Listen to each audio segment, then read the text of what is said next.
right, we're back. It's been a while since me and you were back. It's always Manny now. Yeah, it is always Manny. Welcome back. But me and you have 3 back-to-back. Yeah, now, so. you know I do the fun stuff. Drink my coffee. Every time hanging out with him. We have a special guest today. This guy, is he a model?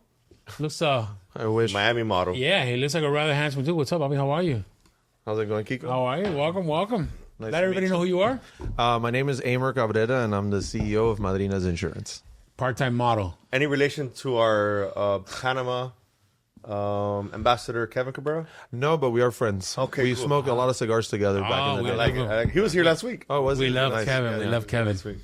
Kevin's So a we good got dude. a special one because I'm interested in this topic. This is like one of those like goated companies in Miami. You know, like Goated? Isla Canarias, been here for so many years. Yeah. This is one of those companies that everyone knows them, everybody sees them. They're all over the place. They've done a great job. They represent the community well. It used to be formerly known as Las Madrinas. Right. Yes. Now it's Madrinas. Now it's Madrinas Insurance. Okay, you so know? tell us a little bit about Madrinas Insurance, your connection to obviously your family, which is Yes. one of them is your mother, Right. and kind of like how the story started, because there's some crazy story here that they started in Denny's. Well, I mean, we started, so Odalis and Mercy being my mother, you know, That's the one on the billboards, right? The one in the billboards. The one with the glasses is my mother, Mercy awesome. Cabrera. Awesome. And it's funny, they met in 2010 and they went to another agency in Broward. That's how they met. And, you know, I won't mention the name, but they didn't love the way they were received, the way they were treated, or their ideas were being met. And they saw how agents were kind of, you know, not getting the best service from their FMO. So they wanted to create an FMO that was very agent friendly, while at the same time having the mission of going out there to the Hispanic community, starting in Miami, because again, very humble beginnings. Started off at a mall kiosk that we got for free for 6 months. Wow, one more. The old school Mall mall of the Americas. Oh my Wow. God. Yeah. Mall kiosks. Mall You just kiosks. dated yourself there, primo. Yeah. You just had a meal there in Mall Americas, no? Yeah. Huh? Bro, let's not get into that right now. Bro, you're a dirtbag. Okay, go ahead. So, and you know, the dream was simple. Hey, let's create a platform where people can build a career, be fair with them, and also go after the communities that need the most help because they're the most underrepresented. You know, here in Miami, we live in a nice little bubble we've created for ourselves that we're able to speak Spanish freely. But you leave Miami, and it's not like that everywhere else. So to find the combination of Spanish and insurance is very rare outside of Miami-Dade County. And that's what we brought to the United States. That's incredible. You would never have thought about that, but yeah, you're in the business, you know that's an issue. Well, because the insurance is in this city has always been a So scam. I don't want to like get too ahead, right? Explain to me, because I was under the impression that you guys were like just a typical insurance company. From the way you're speaking, you guys go way more beyond that. So talk to me about a little bit about how the educational side and how you guys are assisting these people in creating careers in the insurance field. Or So- how, it didn't start like that, did it? Yeah, well, I'll give you how it started. You know, it was a group of family members, probably like a handful, a nephew, un sobrino, and this that believed in the idea. Because imagine the ACA gets put into law. Most of the people, historical insurance businesses, were kind of burying their heads in the ground saying, well, I don't want to hear anything about it. But it was law, and it was going to happen whether you voted for it or not. Yeah. So my mother and Odalis went out there and started creating a lot of community awareness, very grassroots, because they didn't have a lot of funds. They didn't have a lot of money to be on fancy podcasts like these. Yeah. You know? And it was just a grassroots effort that really caught the eye of the media because everybody else was ignoring it and they were the only ones running toward it. And so that's kind of like what sparked the frenzy of the 10-hour lines at Mall of the Americas. So they got in during the Obamacare time. They got in 2013 is when we incorporated the company. My wife, actually, Vanessa, she's actually the one who, in our breakfast nook, incorporated Sunshine Life and Health Advisors, which is actually the name of the company. So Madrinas Insurance is a DBA that we use. And I can tell you the story on how we got that name. One of the executives from Humana came to Mall of the Americas. She's seeing like Disney World lines from people lining up at 5 in the morning till 5 in the morning the next day. Wow. We have about 100 agents at this time, just signing up people as fast as they can because we just didn't have enough time to do it. And she actually, she came in and said, wow, you guys are like the godmothers of healthcare. And from that day forward, we're like Madrinas, and that's how we started using that name. I saw that as an opportunity to use that name in the Hispanic community, especially. That's a very endearing term of like, hey, I'm here to, I'm here to take care of you. That's your backup when Madrina Godfather. Correct. And tell me about these programs, because you guys are known as now like the Insurance University. So what we mean by Insurance University is, I think, not all, because nothing's ever 100%, but I'd say like 95% of our agent population came to us and either had just gotten their license and seen like a billboard or heard about us in the news. And we're like, hey, let me teach you all the ins and outs of what it is to be a health insurance agent. And we also do Medicare and life insurance, but they all came to us because of the ACA, and they saw what we were doing while everybody was hiding. We were on the forefront of it. So they came to us for information, and we did our best, as we all had to learn through it because it was a brand new thing for everybody involved. So you guys were spearheading that educational component. 100%. Back then, there was no ChatGPT or nothing like that either. We- It was just like, it's out there. It was barely Google. But question, you guys are training these people to bring him into the organization as reps? Yeah, Or- so all those reps are independent contractors, Gotcha. right? So we don't employ any producers.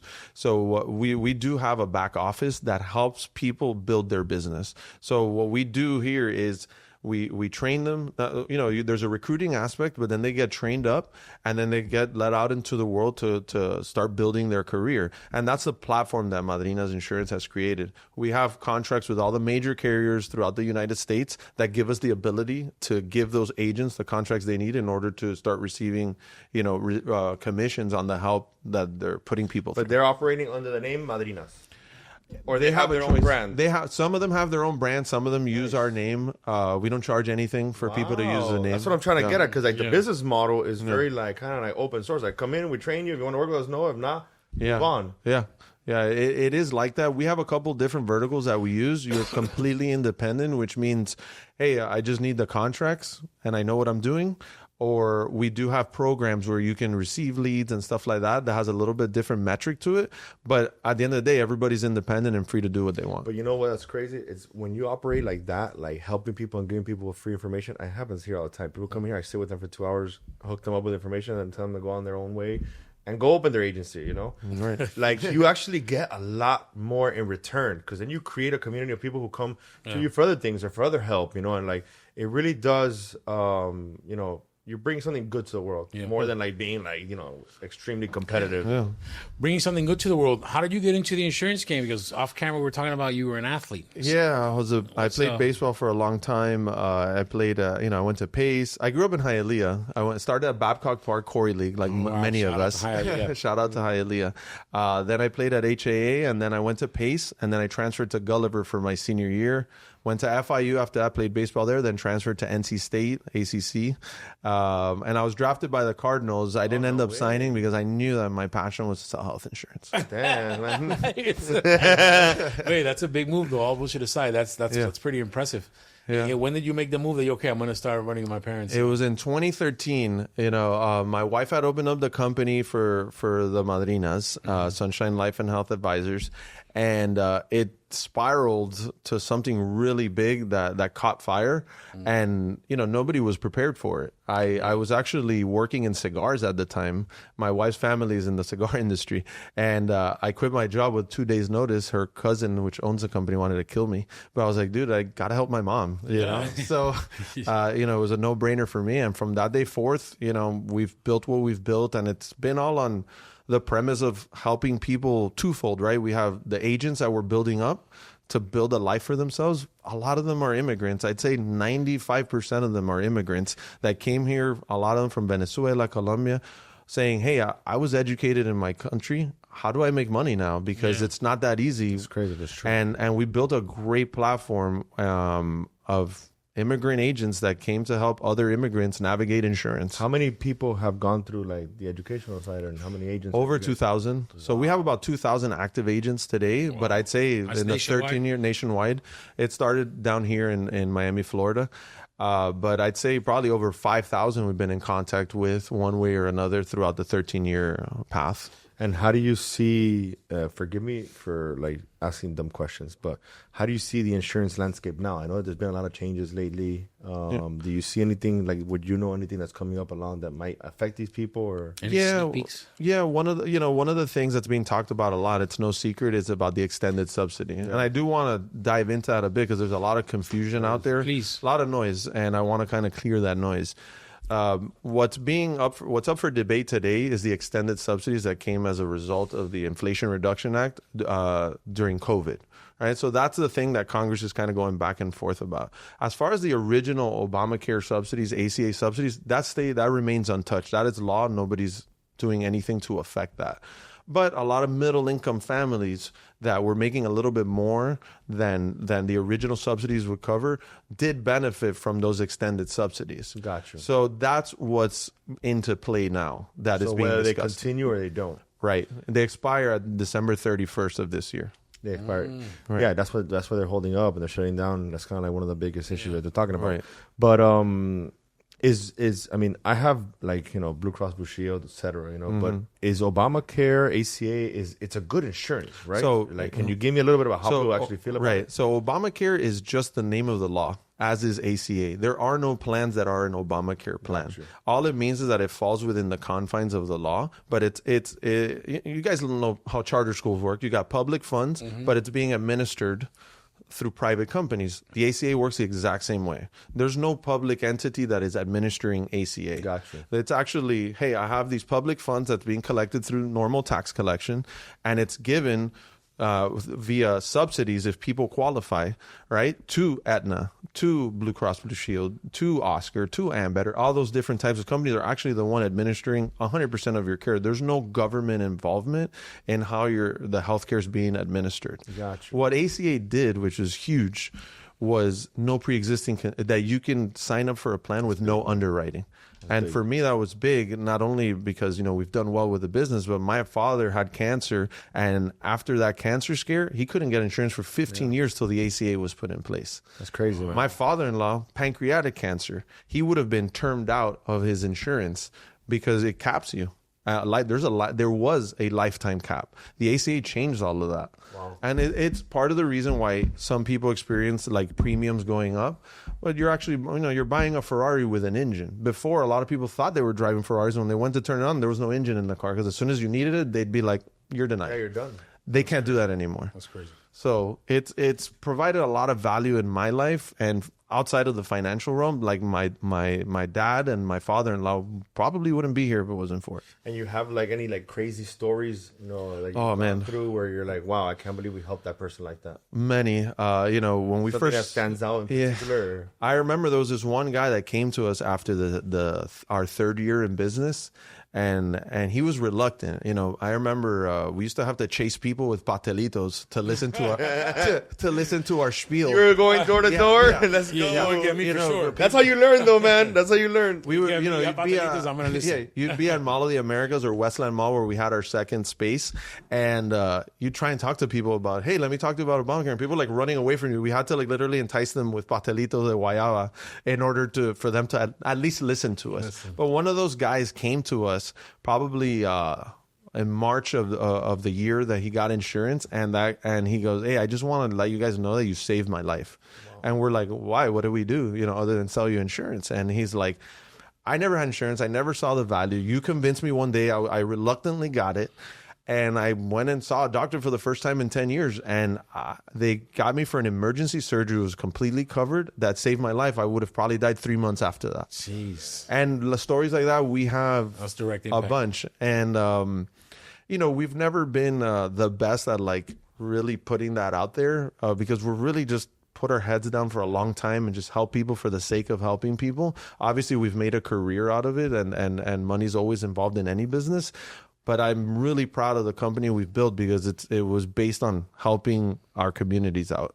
Talking about helping out communities, you guys do a lot of food drives and toy giveaways, I've heard. Yeah. You were at an event recently, too. Yeah, we did.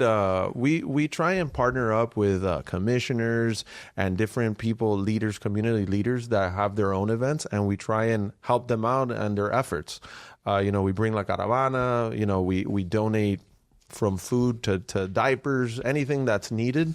And we don't just do that here in Miami only. We also have a big footprint in Texas as well. Oh, wow. Specifically in the RGV, which is the Rio Grande Valley, which feels like a Mexican version of Miami 25 years ago.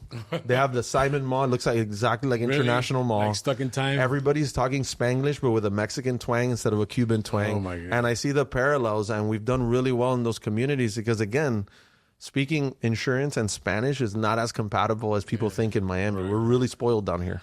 Yeah. And I do events too, so we're going to talk about maybe you coming and sponsoring. That's amazing. Let's do it. What are the neighborhoods like here that you see where people are most interested in getting insurance and kind of going that path? Like, I'm not talking about like nationalities, but like areas in Miami where you see. Hialeah's number one. Hialeah's number one. Yeah, wow. It always has been, and it continues to be. I think 33012, which was my zip code growing up. I grew up in Mango Hill. Yeah. I grew up by Buckington Park. Oh, nice. So my dad used to do the T-shirts. Remember those big softball tournaments that they used to do over there? Yeah. All the different countries went. My dad used to have the stand with the T-shirts. Yeah, that's what he used I went to to Ben Shepherd Elementary, bro. And also, there's like a little school there when I went to when I was little. It was like Snow White or something. Yeah. I went to Meadow Lane, brother. But my family saw my cousins. You know, growing up in Hialeah, we lived in a little apartment, and they saw my cousins turning on a little bit of hood and stuff like that. Like, bro, you're out. They took them out of the Hialeah. Said, we went to Kendall, and we moved out to Kendall. Baseball kind of like takes you out of that element, right? Because you're so busy with what you're doing with your coaches, with this, and you actually have activities to do after school, and you're not bored to death. That I really, I never even came close to falling into that. But I can say a lot of my neighborhood friends may or may not have partaken in some gangster activities. Oh yeah. For sure. What's the trust like in the community? People really trust insurance agents, or what kind of separates you guys from all the other ones? Well, you hit the nail on the head, right? Like the biggest thing we wanted our brand to do is to let people know, hey, we're not here to sell you. We're here to assess what your situation is, and we sell everybody's company. So, and we don't have a dog in this race. We want to put you in the best plan for you. It fits you. And that's the way we've always gone about our business, and that's the way we've always taught our agents. It's like, hey, don't lead with your pocket, lead with their needs, and the money will follow. Because when people know you do good work and you're actually trying to help, that really does transcend into more sales, believe it or not. And you don't have to be a pushy sales guy that sold people, for lack of a better word, crap. It will get back to you. And a biggest testament of that is we put our faces on buses and billboards. We're not trying to hide. That's what I wanted to get into next. Where did the marketing come from? That, because obviously marketing guru here in front of me.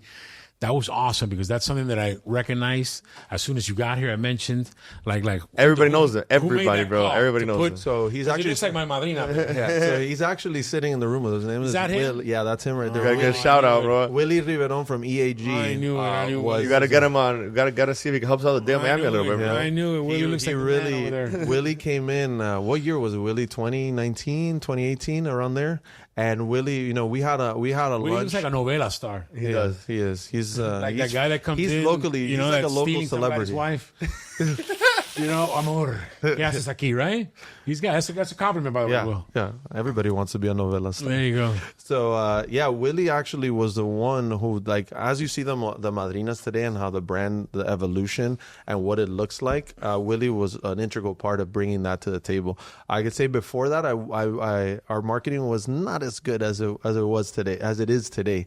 And Willie, they never put you like on a baby picture of you on the billboard with your mom. Not yet. Like the naked guy from my mom would love that. I'm an only child and an only grandchild. Oh man. God, no wonder. So my wife deals with that on a daily basis. Listen, working with family is usually can be difficult. Okay, and I work with my wife. My wife's our CFO, and my mom is one of the founders. So here you go. Okay, so you're like just like the talking box, the one that comes and right. So you get home. There's a problem at the office, or there's a problem you get home, and what are the conversations like? You messed up. Is your mom coming down hard on you, or is she my mom lets you make mistakes? As an only child, there's nothing I've ever done that my mom disagrees with. But my wife is a different story. I do get a progress report from my wife, which I need in my life, because if it was up to my mom and my grandmother, they're just applauding the whole time. So my wife centers me, and she tells me, this is where you could have done better, and I appreciate that. Damn, that's nice. It's hard. It's hard to take sometimes, but I've gotten used to it. And my wife is one of the smartest people I know, Lourdes girl, and. And without her, none of us would be here today. Yeah, I think you just So gave let my me wife get some the- ideas there, bro. Yeah. So let me get this: when you watch this at the crib on the big screen, when we drop it, Right. she's gonna critique everything. Oh, for sure. Wow. She sent me some notes on what to do. and Can what, we see what notes was? no, It was pretty much and like- and what do? You just say yes, sweetie, or like no, you're crazy. Listen, it depends on the day. Sometimes I'm very receptive, and other days I'm not. Like, you I know, want to hear it. right? But 9 out of 10 times she's right. So I'll go back to be like, sure. remember what you said like 3 months ago? You were right. That's crazy. Well, I have it's a curious question. I see it. There's a lot of like back and forth with it, right? They say that there's a lot of illegal immigrants that get insurance. Right. Is that really possible or not? No. So with ACA from its inception, and we're considered the pioneers of ACA because, like I said, we ran into it head first when everybody was running out.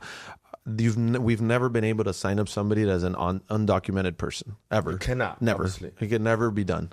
It's never been able to be done. It's never been legislated to be done. You have to not only be here legally in the country, but you also have to have some sort of employment because you have to hit course, certain. bro. Oh, Yeah. wow. Yeah, Yeah, that's yeah. right. You have can't to- be unemployed and with no income and qualify for subsidy. It's never been able to happen. There's actually federal poverty lines that we go through, and state by state it's different. But you have to work. You have to show proof of income in order to get subsidy.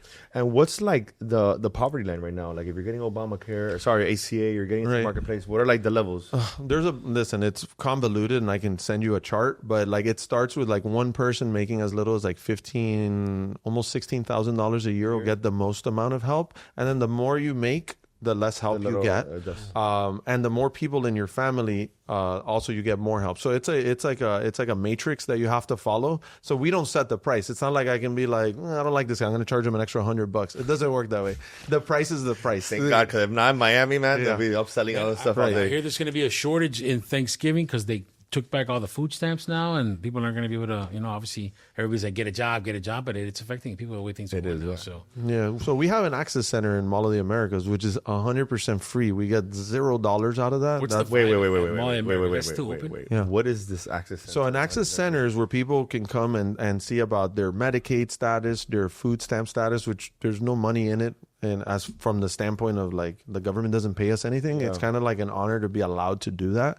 So people come to us a lot of times where there's no money to be made other than helping them. They don't pay nothing. They don't pay anything. Like you give them like a report on where they're at. What they Yeah, can get. everybody has a different situation. So they sit with our specialist and they kind of, they tell them, what their life is like, their income, all that stuff. And you get like, hey, this is what you qualify for. And how long does that take, more or less? Less than an hour, you can knock it out. Sometimes half an hour, depends on the situation. And right now we're in open enrollment too. Right. So But this is like the time to sign up. Right, yeah. November 1st is the time to sign up all the way to January 15th. One date that's important to remember is December 15th is the cutoff for you to have coverage January 1st. Got you. But open enrollment is open till January 15th. But if you wait till then, you'll have a gap in insurance for the first month of the year. But wait up. But if I don't, because I know how people are, and sometimes comments we live. sometimes people procrastinate, or you forget or whatever, it's like normal, especially if you're working hard. It calls December 14th and 15th. Yeah, I bet,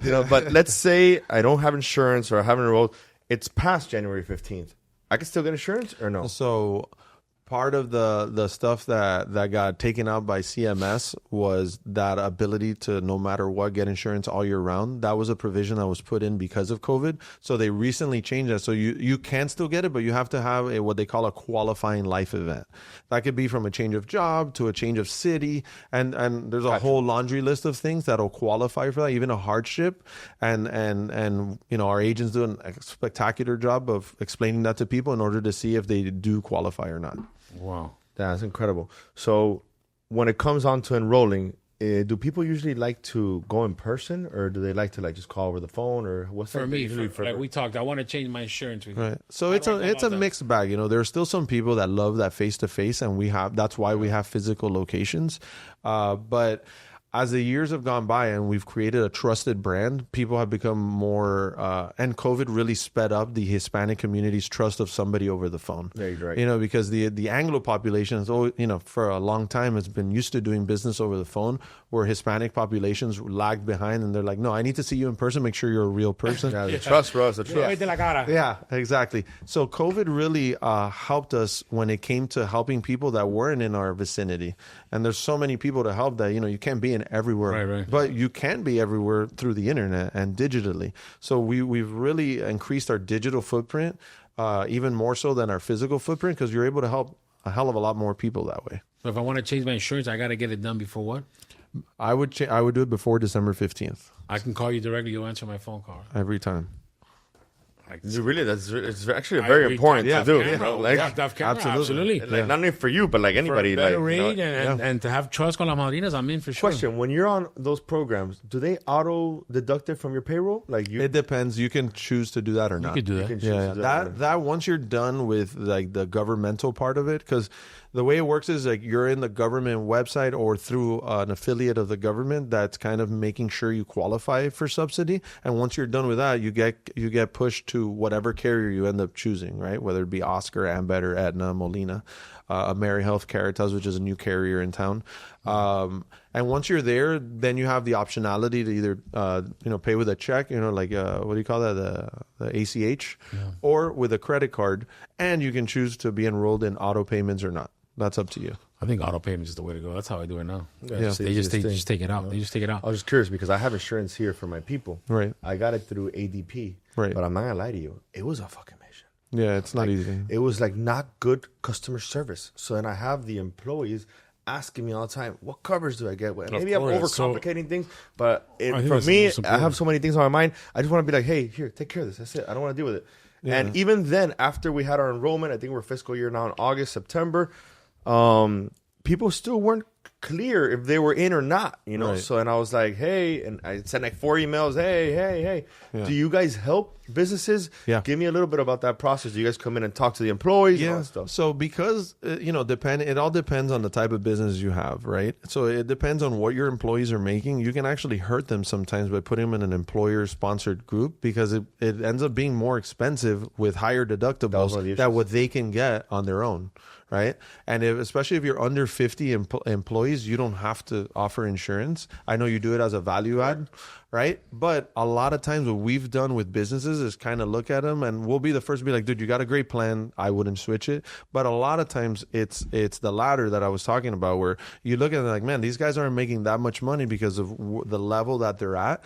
If they were able to go to the ACA, they're going to pay $100 a month instead of you paying $500 a month, or them, splitting $250 and $250, whatever it is that you cover. And more so than that, their families. Because it's, I don't know any employers that covers their family as well. Normally, even if it's 100%, it's 100% of the employee. Correct. But then what happens to the rest of the family? If they want to add it, it's like an extra 2 Gs a month. Not a lot of people can do that. You're right. Nobody can But when you afford go to ACA, it takes your whole family situation into account, and your whole family, depending how much you're making, can pay you, $30 a month. Bro, you know what's the worst part? I pay like $600 a month for insurance for me alone. I believe you. I haven't gone to the doctor in like 3 years. Bro. Me too. I was Like, just talking to him off And camera. that is such an important point because so many people get stuck. And then then you ask them the pertinent questions. Are you somebody that needs to go to the doctor every month? That is a big thing, whether you need this insurance or that insurance, right? Do you need are you okay with high deductible or you need low deductible because you're at high usage, right? So those are all things that we ask in order to put you financially and health-wise on the right path. Because if you're, like you said, most people fall into, believe it or not, I think 80% of people don't even go see a doctor. Yeah. So you got 80% of the people paying a crazy premium that they don't really need sometimes. But what do you think is the reason behind that? Is it something? Is it it's young? because Because the they give you unknown. some. fear of the unknown. Fear of You're the right. unknown. You're right. You're right. They're gonna give you some bullshit thing. They give you medicine, bro. No, listen. For me, it's more. I mean, it's Bro, I don't time, and honestly, I feel healthy. Like Right. my biggest thing is I feel healthy. I go to the doctor. I feel messed up. Right. Well, Well, I think that's a lot of That's issues with the young listen, people. the whole thing behind the ACA and why it was put the way it was put was primarily for you not to have to wait till you feel messed up in order to go. Because when it comes to medicine, time is of the essence. So if you catch things early, you have a way higher probability from cancer to anything else you can imagine to really nip it in the bud and catch it early. If you wait for a symptom to pop up, especially when you have something like pancreatic, that's a silent killer. If you wait to feel bad, it's already too late. Yeah, talking about that. Have you heard of the machine, the Peronovo machine? Yeah. Brother, I went Mayor Lago. Oh, it's here in the Went over there games, to right? Gentera. Gentera is like the first people to have it. Yeah. It like scans you, 45-minute MRI machine that scans you with an AI Yeah. software, and it could tell you over 2,000 issues you may or may not have. It's absolutely Bro, do you wanna incredible, know? dog. And it's gotten way less expensive over the years. $1,000. It used to be per 10. session. Yeah, per session, $2,000. Well, Now, insurances apparently are not covering it yet. No, not yet. You know, Not yet. Whatever. which I don't know. That's kind of a catch-22 because then you find something, you're like, hey, Yeah, out of sight, out of mind. Yeah. I wish science worked that way, where like if I don't know about it, it can't hurt me. Yeah. But it doesn't work the that other. way. But one of these guys said that they went in, that he had a lesion on like his kidney or spleen or something. He went to And he get had it no checked idea. out, all this stuff. He had no idea. Yeah. How many people walk out of there with a clean bill, though? Or is there everybody just has something a little bit? Oh, you have a little bit of this, you have a little bit of that. You have Well, I think we're all gonna find something, and it just depends on the severity of that something. Yeah. But I mean, listen, it's ignorance is bliss until it's not, right? And then you start wishing, damn, I should have done that. Yeah, sad part is that we're all gonna die. Yeah. And in 100 years, none of us are gonna be here. That's what helps me sleep at night. Whenever I get too stressed, believe it or not, I go, you know what? Whether I'm the richest, poorest, Yeah. I'm gonna end up in the same hole as everybody box. else. I think health as well. I'm a millionaire because my kids are healthy, bro. Right. I stopped playing the lottery a long The time same, ago. yeah. How do you find communities to focus and really more on and kind of pick out where needs help here more and like how do you do evaluating that? When in regards to what communities need it or or where to go and pitch more insurance where they really need it. Or Listen, help people? our North Star has been historically where are the Hispanic communities in the country, and there's two reasons for that. One, they were the most underserved, and I'll give you a quick anecdote on that. I went to go see this big company out of in Portland. This was like 8 years ago. And it was the most impressive operation I've ever seen. They did health insurance sales. I mean, it was a 75,000 square foot building that had everything that you could have thought of. They already did think of it. And it was like a whole day thing. And I was just like, this is what I want to be one day. And right at the end, right before we adjourned, I was like, hey, quick question. What do you guys do with your Spanish leads? And they're like, we hang up. What? And I was like, Gold mine. Let's I go. was like, excuse me? I'm like, if these people that are this buttoned up aren't attending to our Hispanic brothers and sisters, nobody's doing it. So that was a very eye-opening moment for us to be like, that became our North Star. It's like, nobody's helping the Hispanic community anywhere in the country. Miami a little bit more, kind of, because we started. Yeah. Because year one, we were the only ones. Year two, I remember my barber was cutting my hair, and I was like, hey, how's that life? What are you up to? He's like, yeah, here, selling Obamacare. I'm like, what? Everyone in Miami. Correct. I was gonna say you saw the little Obamacare sign At Palacio everywhere. Lujo. Everywhere. Everybody was doing Obamacare. Wait, I was like, explain- what the hell is this? Explain to people, how is that possible? How can like a Palacio de Jugos or like a barber shop sell Obamacare? Well, listen, people. Is it legal? Well, no. Well, listen, they would have to have a licensed Yeah, of course. person in order to do this. So, yeah, it definitely is But legal. you can pop Just up ask anywhere the and guy. sell. Would I suggest you signing up for insurance next to a Batillo Mame stand? No. I would not. Only in Miami. Only in Miami. Brother. Sign up now, you get Yeah. free Batillo for Right, sure. yeah. I mean, Yeah. So- yeah. Man, but you know what? That gives you the Hispanic spirit, man, Oh, of yeah. entrepreneurship. It's 100%. unmatched, If I'm bro. him, It's unmatched. I'm like like dying. there's always those little Open first season. inventions are always showing up here. Yeah, definitely. That's where kind of the Madrinas thing exploded, huh? The Madrinas did well, man, because we had the staying power. A lot of Because it people. was one place and then it was everywhere. Right. So we, like I said, we started in a kiosk that we got for free for 6 months in Mall of the Americas. Then we got a second one in Westland Mall in Hialeah. Very familiar with it. I grew up there. And I just remember, like, what really differentiated ourselves, besides really teaching our agents, hey, go out there and help the community, was also the staying power. Many people took this business and was like, oh, I'm going to sell insurance to these people. They're rich, and they're I good. won't see them again till Yeah. next open enrollment. We continued to be there pretty much 24/7. They weren't paying commissions off open enrollment. So people were like, why am I going to help people if I'm not getting commissions? We never took that position. We continued to be there even though we weren't getting paid because we knew there was a lot of value and we would become the place people would come to when they needed help. But you know what I've been told too? I have a lot of the friends in insurance. They told me even the commissions are not that much. They're not. It's a volume-based business. It's a bakery of insurance. Correct. It's correct. un So negocio people think de you're kilo. becoming rich off, Yeah. I'm signing up with you, bro. You're not. You need like Is that- 10,000 of them. yeah, sign up. right. Is that Yeah. where the university thing kind of came into, like training people? Yeah, it's kind of training people, giving them a platform, understanding what the expectation should be. And there's definitely a great career to be had because we've had agents that do extremely well for themselves. But it takes time.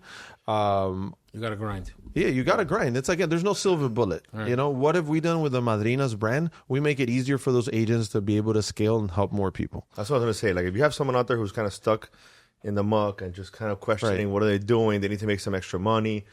Historically, it's how the business was run. You got a contract, a pat on the butt, and said, good luck. Yeah. And we never took that approach. We're like, hey, let us coach you so you're actually productive. But do you guys open like coaching and role? Is it constant? Like, Constant. Okay, That's all year round. I can sign up whenever I want. You can sign up whenever you want. We have a full back office team that thinks of everything because we've just done it, you know, and then we're not stuck in our ways. We're constantly moving with the times, you know, with any new technologies out there, we're trying to implement it in our business to see how we can be a value. Has AI affected the business in any way, shape, or form? Yeah, no, I mean, I see agents using it, and we use it internally, just to help processes go faster, kind of efficiencies. We're not like huge into AI right now. That's going to change with time. Yeah. But everything we do is through the lens of how can we make our agents do better. Yeah. But listen, if I were you guys, I would suggest getting into that fast. Yeah. And I'll tell you why. We had last week the president of Gulliver, Simon Hess, was here. Right. Yeah. My daughter went too, and I'm a alumni. Yeah, I'm an alumni. Right? So, and he was telling me that there's already a school called Alpha locally that is straight up AI teachers. Yeah. So your kids are being taught by AI. Yeah. So, and now with these agent capabilities coming out, the next step is just going to be people just, communicating and just signing up to insurance through AI or whatever the case is, One of the things I want to do is, how can AI help our agents do better, not replace agents, right? Because my business is to make, if the agents are doing better, the company's doing better. So the replacement of AI, you can use AI in many different ways. But what we're trying to do is use AI so the agents their platform is enhanced for them to be able to scale their business better. Yeah. AI is definitely the future. What's the vision for the next 5 years for Madrina? Listen, continue to expand. We went from Las Madrinas de los Seguros now it's Madrinas Insurance because, we are the consumer, right? Like everybody, it's not. I am an immigrant. I was born in Cuba, lived in Hialeah. No way, you were born in Cuba? Yeah, I was born in Rancho Bollero. I was 3 years old. Wow. When I came. So you got the shot here, no? I have the shot. Everybody has and other things. So I was the population that needed help. Incredible. Man. So it's very close to the heart of understanding what the plight of the immigrant is. And you come over here with nothing and trying to rebuild. And so if you have people trying to help you in that journey and protect that journey, it's important. Wait. Have you gone back to Cuba or no? No, never. Never gone back? Never. Talking about that, how proud are you of your mom?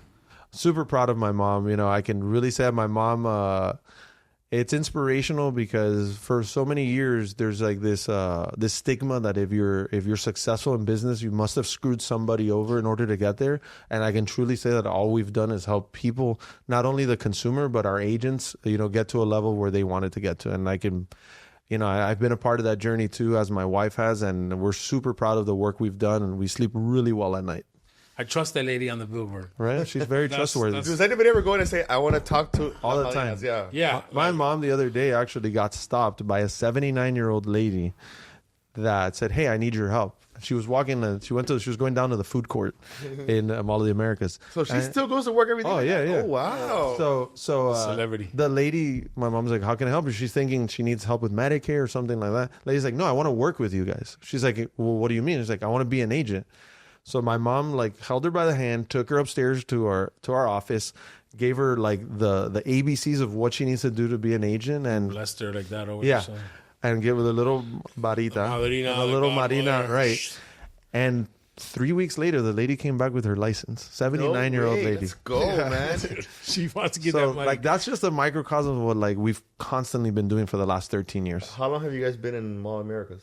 Since 2013. All right, but I'm not a Westchester guy. Right. So I've never been to Malls of America. First of all, that's not Westchester, first of all. What is that? First of all, that's Burr Road? West Flagler. West Flagler. And 72nd. That's Flagler, so Westchester, no. Okay, what else besides your business? What else do they have in Mall of America? Oh, Macy's just got in there. I used to go to Mall of Americas before even 2013 when it was in the late 80s, 90s. He used to have a theater, Funorama. I thought they were going to take that down or like tear it apart. used to get it. There's a huge... now it's called Midway Crossings. All right, so I feel like there's an announcement coming on. Yeah. Is there any updates on Mall Americas? Give us an update. How is it right now? And give us an update on what's going to happen Mall in the of the future. Americas has had it's called Midway Crossings now. It's no longer Mall of the Americas. And Always be Mall of the Americas. Yeah, I agree. But no, Macy's just got in there. We have a Micro Center that just went in there. There's an Ulta Beauty. The glow up is real. I mean, they've poured a lot of resources into rebuilding that mall to be like something. But it looks nicer. They're remodeling it. They've remodeled the front of it, and they continue to make improvements. They do need like an entertainment. And Aldi's there. They used to have. It's not like Rio Grande that it's outdated and Right. It's actually pretty nice what they're doing. But you know what? That makes me happy because I feel like a lot of our like old school staples, like Sunset Place, is just being wiped out, man. Yeah, just being built up with new mixed use properties that are all nice and new. A lot of that is going on. Going on. So like them refurbishing it and rehabilitating it, I think is nice, man. That's a really good thing. That's pretty cool, man. I like it. One of the last questions. I'm surprised you're so polished growing up in a family that is successful, being a single child. Because I have other friends. Yeah, but you can see el nene favorito. Well, here's the thing. We didn't. I mean, I grew up in Mango Hill, and then we moved to West Kendall. And my mother, me, and my wife, and our other partner, we started the business together. So I didn't grow up with money. Got you. And I went to Gulliver because I threw a baseball really hard. That's right. Tell us about that. Tell us about the old school. So I, like I said, I first went to Pace, and then I had the chance to go to Gulliver. Some friends were going over there, and I joined forces with them. But I was a straight A student. Trying to make my parents proud, but I had D's in conduct, believe it or not. I had A1 Ds. I talked too much. Yeah. And I went to Gulliver. Between financial aid and some scholarship because of my grades and baseball, I was able to go there. And I've always kind of had my foot in two different realms, right? I mean, Gulliver was eye-opening because I was like, whoa, this exists. And it's so important, to really give people the ability to see what's out there besides their own reality and the possibilities that are out there. And most of us never get to see that. I remember my wife took me to Saks Fifth Avenue for the first time when I was 19 years old, and I had never heard of Prada. Yeah. And I remember picking up a sneaker. It was $500, and my head almost blew out. I thought Jordans were the top of the pyramid. I still will pay $500 for a pair of shoes. Bro, you know what the worst part is? You do. They're uncomfortable. That's the worst part. Yeah, Nike still are king. The best shoes. Listen, Gucci the best shoes you can get are for me on Clouds, man. Oh yeah, they're Those great. are the best. You end up changing towards comfort. You do. You go through the cycle of bougie, and then you go back to you're comfortable. Yeah. I want to know more about the baseball. When the baseball was over, at what point did you say, "Okay, I'm going to do a Mambas"? So I remember it was I retired in 2006. I retired in 2006. I decided not to continue, and I was trying to find my footing for a long time. It was hard because throwing 95 miles an hour doesn't matter in the real world anymore. I couldn't put that on a resume. It gives a fuck. So you're always hearing, oh, you have so much potential, and that feels like a lot of stress because you're like, but I don't know what to do with it. So when my mom, I did real estate, I did mortgages, what every Miami guy does. I did the same thing, bro. I have a real estate license for 5 years. That's my arc is everything everybody else was doing. But you know what? Not shit on them, man. It's a hard business. I made money, and you learn a lot. Hey, listen, my brother-in-law has a real estate company, and he's crushing it. I just, I didn't stick with it because it wasn't for me. No knock on the real estate profession. There's a lot of good people out there. But I got into, selling cigars nationally for my wife's CLE cigars. Hey, you should have brought some, bro. Bro, I got one. You know Eddie Guerra? No, you guys can fight for it. No, I'm good. I smoked those ones and I threw up after. Bro. I think I was inhaling. Can't inhale. Yeah, I'm an inhale guy, Can't bro. inhale. But you know Eddie Guerra? Yeah, I know. Yeah, and Tony, I always go to his spot because his spots are always cigar friendly. Yeah. I always go to Regatta Grove and smoke there. Good people, bro. Very good people. Yeah. Tremendo connection, bro. Tremendo connection. So my mom started the company, and she needed help because it was scaling way too fast. It was something that they did in order to help agents like them prosper. And they were never thinking of becoming this huge national company. That was never their dream. Yeah. It became that because of the impact we had. So myself and my wife being the CFO, we made it a for-profit corporation. That's amazing. Talking about going ex-president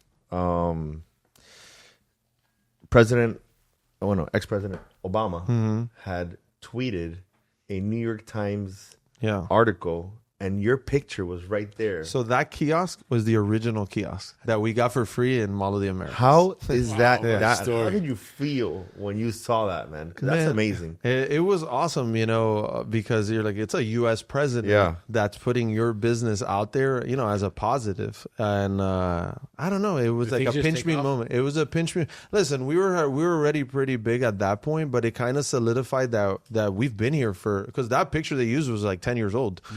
The kiosk looks the same now. We're changing it thanks to our I would really- leave it just like that, dog. That's like a Tell national. my That's creative like a director. That's like a historic. You know. Yeah, bro. But you're gonna see what we're doing to it now. It's gonna look like the actual caravana that we have, so it's gonna be more in line with our billboards and stuff like that, so it could be easily recognizable. The roots. But it was a pinch me moment because I mean to be recognized at that level is something I had never experienced. Did a lot of people send you the message like, "Hey, I Yeah. just saw this here"? Yeah, a lot of people were like, "Dude, look shit at this," and moment. I'm like, "Yeah, I know it's crazy." Did you feel like you got like a lift in clientele from that, or you couldn't really associate it to that? I didn't do the work to see if that had a lift, you know, because we do so many different marketing initiatives that we're Yeah. tracking that was kind of like a cherry on top of Yeah, what we we have already billboards do. too. I don't know if you've seen ours. We're Yeah. pretty popular too. Right? Tell them. Yeah, We got billboards. Yeah, nice, We got- man. I saw Hey, when I that's- saw you've my arrived. billboard.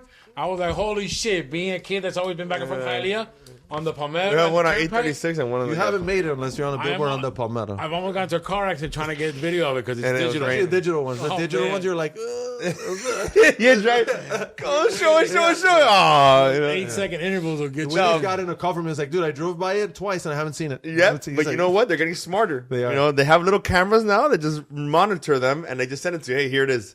It's important because it's Of course, you're paying for it, man. You're paying Like, for you it. know, and they're not cheap either. You wanted to play. You wanted to play pro ball, right? No, that was the dream as a Cuban kid from Miami, and that's the dream. And now you're playing pro insurance. Any regrets? Anything you might have done different? Listen, one thing I learned about baseball, right, or that I didn't, I was really naturally gifted and I wasn't the hardest worker. And I used to think that was a good thing because look how far I got without working hard. But now it left me with a lot of regret of like, what about if I would have put in the time? And that's something I didn't want to do in my professional life is like, let's not leave any stones unturned. Let's go hard pedal this to the metal. And if that's not good enough, I can live with that. But now with baseball, I was like, man, what if? And that what if you can never get back. So I'd never want to recreate that what if moment. But what do you tell? And I got to get one. Go for it. What do you tell like some of my son's friends, my son included, that want to play pro sports? Like, what do you? I say go for it, right? Because whether you make it in pro sports or not, there's a lot of things you can learn from that team environment that you won't get anywhere else in life. That locker room is what you miss the most. It's not even the game as much. You miss the game, but it's that camaraderie with a group of men that are out there trying to achieve the same level of greatness, that competitive spirit. And why not go for it? Because let's say you do go for it and you have a storied career. By the time you're 40, you're done. Yeah. And you just became an adult. right. You know, Yeah. so I tell people follow your dreams. There's too many coaches out there that are going to tell you to be realistic. The world is enough realistic for you. And one thing I've noticed is that at a certain level of talent, especially when you're at D1, you're at ACC, what differentiates the people who make it from known is the people who actually believe they can. And that's what I tell people all the time. I think advice. it's massive discipline too. Great you know? advice. I'm in love with Amir. So right before you came in here, he was telling me you guys. I just realized it wasn't true. That You guys had a sponsorship with Allegiant Stadium. No. Alliance. Alliance. No, we don't. That's a network. Alliance Yeah. Insurance. Yeah, so we're part of we merged with Alliance Insurance Services, but they do not have a stadium yet. They'd rather What's produce the name of the stadium? That's Allegiant. Allegiant. Yeah. I knew I was wrong. So I'm like, bro, why would they got that here, not here in Miami? You know. I don't know. But then I'm reviewing it, and that's when I started chuckling. But I tried. That was like one of the first things when we merged. I was like, hey, maybe we should get a stadium here. The Marlins, and they're like, No, but having that Brother, backing is huge, it's- right? it is. It's huge because it really can kinda solidifies. Listen, we live in Miami, and Miami's has a storied past, and everybody, you know, when you start doing well, kind of questions how did you get here. So the fact that we went through such a rigorous process in order to merge with a multi-billion-dollar company that looks at your underwear to make sure you are who you say you are. Really gives us like a stamp, a rubber stamp of like these guys are doing everything right, because otherwise we wouldn't be part of this. Would it be with those big boys? Correct. That's great, bro. That's great. Go for it. Are you ready? Okay. This question is brought to you by Toast, Florida's #1 POS system for all restaurant needs. And me, are you ready? Yeah. I need your top 3 restaurants that you go to that are your favorite, starting with number 3. All right, number 3, and in no particular order. Okay. Okay, All right? but So one of my favorites is Zuma. Zuma, I like. I've been And there. Zuma, I actually know the global executive chef. His name is Pancho. He's a Miami guy. what do you like at Zuma? And dude, they have the spicy tenderloin that's insane. Spicy. Yeah, and it's not that spicy. For Cubans, it might be, but for normal people, it's not. Really? Yeah, it's really good. And I go to all the Zumas all over. Whenever I travel, I look for a Zuma because my friend really hooks it up. You know who The whole told me brand that is they, nice. You know Yeah. who told me that they worked at Zuma? It was Carlos from Vice City Pizza. Oh, Yeah, he started there. Yeah. Great Zuma's set of solid. chefs Always come out been of for there, many man. many years. All right. Number 2. Number 2, Emir's number 2 pick is So number 2, I would have to say Chico's in Hialeah. Damn. Yeah. I heard of that one. So Chico's. Tell me about Chico's. So Chico's, I grew up right in front of Chico's, and it's very nostalgic for me when I go back today. Chico's. Because on Sundays, old school baseball players used to huddle up there. I'm talking about Orlando Peña, hang out. Pedro Ramos, guys that played against Mickey Mantle, Camilo Pascual, and me as a 10, 11, 12-year-old kid, they'd tell me all their war stories, and it was amazing as a baseball player wanting to get to where they got to, and they'd be there every Sunday with drinking coffee and talking, a bunch of Cubans hablando. Are they selling Obamacare? No, they're not. Okay. They're not.